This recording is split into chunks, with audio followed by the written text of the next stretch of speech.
Shalom. Kahala Yahweh Ba'Hashem Yahushua Ba'Hashem Kodash. Double honor to the elder apostles of GMS, the elder bishops of GMS, and all the elders that came before them and taught us this truth. And shalom and salutations to all the brothers out pushing the word and truth and in sincerity. The hopeful elect tabernacle of David. I'm the brother Yahshua back with the WW3 Daily Update. Shalom and salutations to you as well. All right, so we're going to make this real quick. Not much going on because they're ready to spring a trap coming up on what they call the holiday season. Today would be, or in a few hours, it'll be the winter solstice.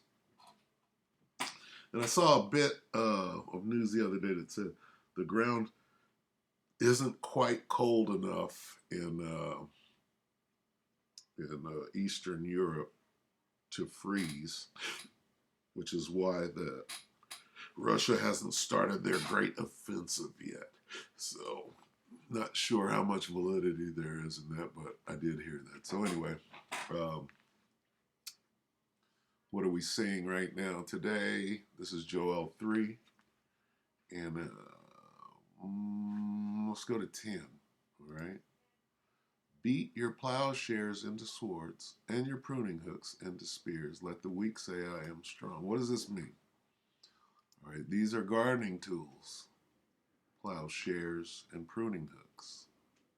Okay.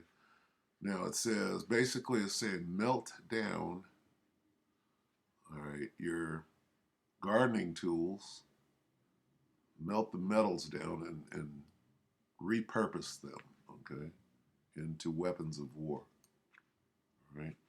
And those that, didn't have weapons, they say that Iran doesn't have nuclear ICBM. Well, guess what? They do. Okay? When you read this, let's look at it in a couple of different, let's see. Hammer your plowshares into swords. Beat. Okay? See if we can get a little more. Beat the blades of your plows into swords. Make swords out of plows and spears out of garden tools. There we go. Strengthen every weakling. Okay. Let's see. I can make it a little more plain. That's probably it. Make sword, contemporary English. Make swords out of plows and spears out of garden tools. That's it. Okay. Now, let's go one back and let's read this. No, it's not going to apply. Prepare war, wake up the money. Well, we read this a lot yesterday, so what we're going to watch right here is going to go into war and rumors of war, right?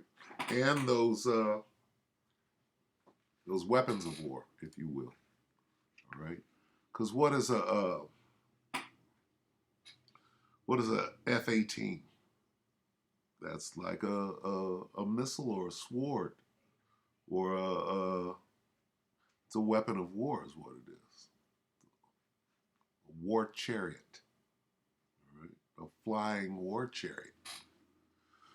So it goes into, what do you make that chariot out of? Metals and rubber and things that you could use for gardening or farming.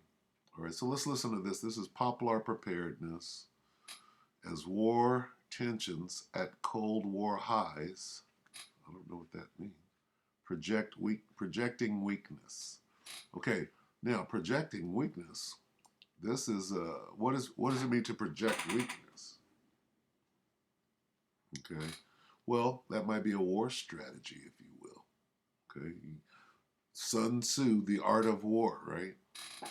You might want to make the enemy think that you're not ready. All right. So this is an hour ago. With that being said, let's listen to Poplar here. Break it down. Hey everyone, welcome back to Popular Preparedness. Big news out there that the B-2 fleet of the United States has now been grounded. This is the most sophisticated stealth bombing aircraft that the United States has, and is one of the mainstays of the nuclear deterrent force as well as long-range bombing missions. Why would they project to the world that the B-2 bomber ain't working? There's something wrong. The word out is that they're having problems with, the bomber itself, and basically they're saying to Russia and China, "Hey, we're not ready." Why would they do that? Is it true? If it were true, they wouldn't telegraph it to the world, would they? And it's just a thought. Let's listen to that again. Hey everyone, welcome back to Popular Preparedness. Big news out there that the B-2 fleet of the United States has now been grounded. This is the most sophisticated stealth bombing aircraft that the United States has, and is one of the mainstays of the nuclear deterrent force as well as long-range bombing missions. The B-2 fleet is not really replaceable by anything else. Now we have the B-1 Lancers out there, but they are not stealth bombers. So the B-2 fleet is being grounded just as we are having some pretty significant things happening out there in the world. We have just the Korea incident out there that's really kind of going up right now. North Korea has been firing off a record number of missiles and ICBMs. It's been freaking out South Korea. Japan is getting worked up as well, and they are saying something needs to be done. And so just yesterday, the United States deployed F-22s and B-52s in a joint training operation over South Korea as a show of force against North Korea. But we're seeing them acting out more and more. But in order to penetrate into the North Korean airspace, you can't take B-52s. They're slow and lumbering. They're like a passenger jet. They have countermeasures and stuff like that on there, but they are not stealth. At the very least, we would need to be using the Lancer bombers, long-range bombers that are based in Guam and other locations. Those bombers could be used, but we don't really have all that many of them. B-2s would be also needed to be in the mix in order to do any serious bombing campaign to dismantle any air defense systems in North Korea, or if we were to do anything there credibly. But the fact that the United States B-2s are now grounded until we can figure out how to not make them crash upon landing is a pretty serious thing. Now, those things are just ridiculously expensive, but that's concerning. But what's really concerning is what's happening over in Belarus. Belarus is mobilizing their military and starting to deploy their troops against the Ukraine border. Just after Putin went to Minsk to meet with Lushenko, the president or the dictator or whatever you want to call him of Belarus, they hugged, which is weird, but they hugged, which they've never done before. And then, you kind of wonder what they were talking about in the background. But at that press conference, as they're talking, Lushenko said this. He said that the Iskander S-400 system is now operational in Belarus. They have taken it into combat duty, and they are now having their air defense capabilities have gone from 300 kilometers out to 500 kilometers.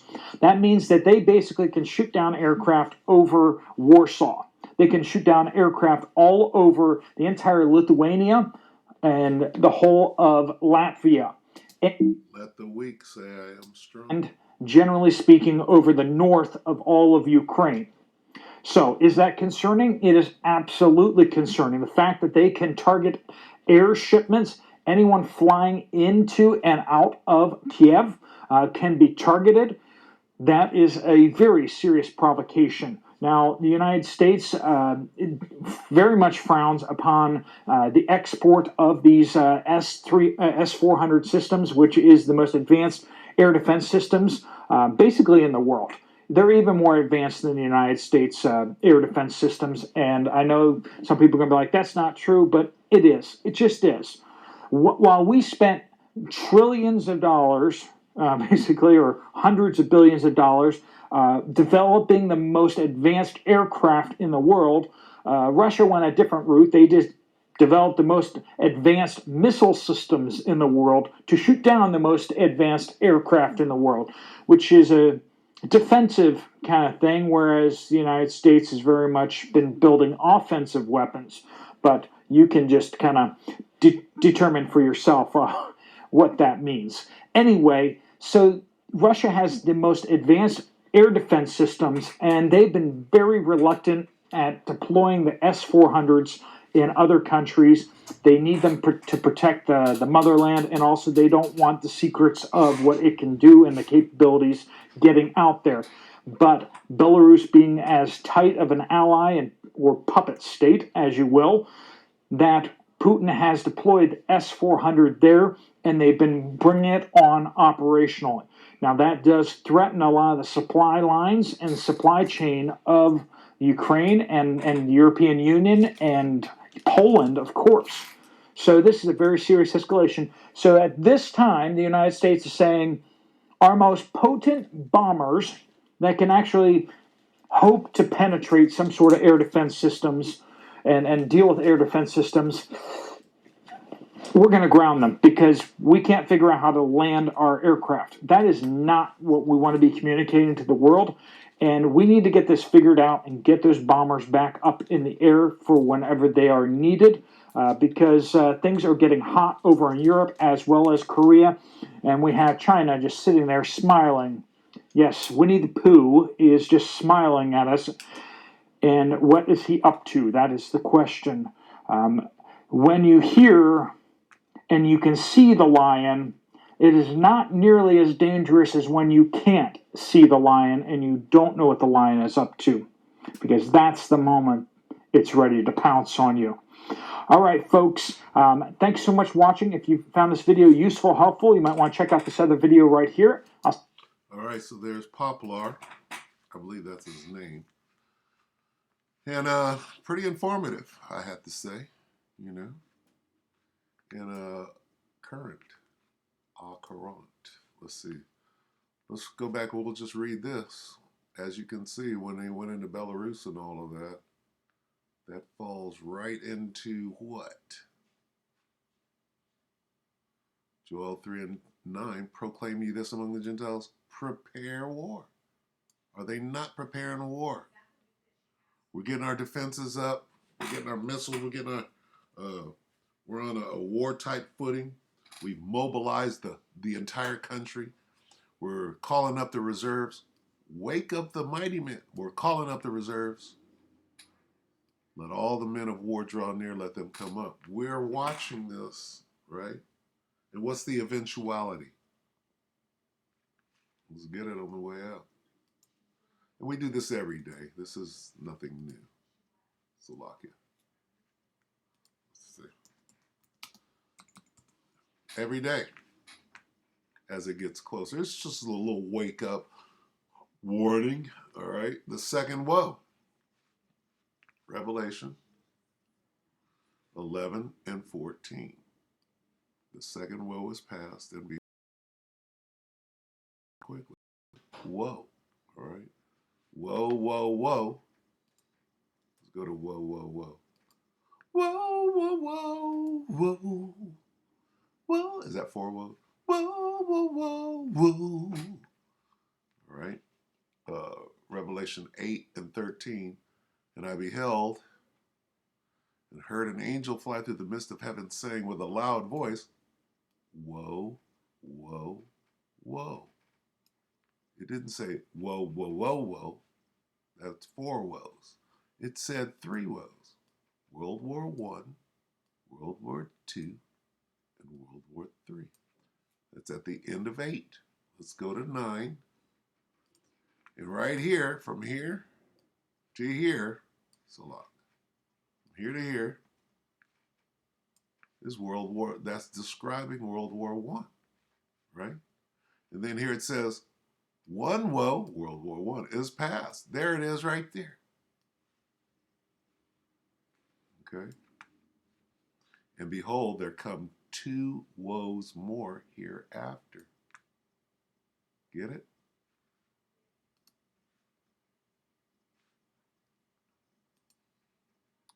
Then we read this again, and in between there, the second woe is past, and behold, the third woe. It doesn't mention World War IV. It doesn't go, whoa, whoa, whoa, whoa. It says the third woe, the last world war, cometh quickly. All right? And we're watching the build-up to World War III. Right? There's some skirmishes. Ukraine, Russia is a skirmish. Okay? Tigray and Ethiopia, whoever's over there fighting, that's a skirmish. Syria is a skirmish. Okay? Whatever the hell is going on in the Holy Land, the genocide of the Palestinians by the Israelis as a skirmish. Right? So, but here come the world war. The world will soon be at war with itself. All right, and that's the point. So, with that, we hope that the electorate edify you, brothers and few sisters. With that, shalom.